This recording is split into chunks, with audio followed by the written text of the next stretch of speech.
Narito ang 7 important lessons mula sa Luke 12:32-48, Gospel for August 10th. 7 lessons, faithful and watchful stewardship. Do not be afraid, God is your shepherd. Explanation, kahit maliit ka lang sa tingin mo, mahalaga ka kay Lord. Siya ang nagpoprotekta at nagbibigay ng kaharian para sa iyo. Verse Luke 12:32. Invest in eternal treasure. Explanation, ang pera at ari-arian sa mundo ay pansamantala. Ang tunay na kayamanan ay ang mabuting gawa at pananampalataya na may reward sa langit. Verse Luke 12:33. Your heart follows your treasure. Explanation, kung saan ka naglalaan ng oras at lakas, doon mo malalaman kung saan ang puso mo, sa mundo ba o sa Diyos. Verse Luke 12:34. Be spiritually alert. Explanation, hindi natin alam kung kailan darating si Jesus. Dapat palaging handa ang puso natin sa pamamagitan ng panalangin at pananampalataya.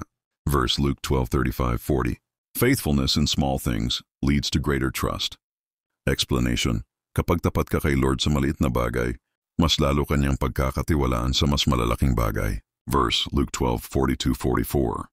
Negligence has consequences. Ang pagiging pabaya sa ating spiritual life ay may kapalit. Hindi pwedeng puro salita lang, kailangan may gawa. Verse Luke 12:45-46. To whom much is given, much will be required.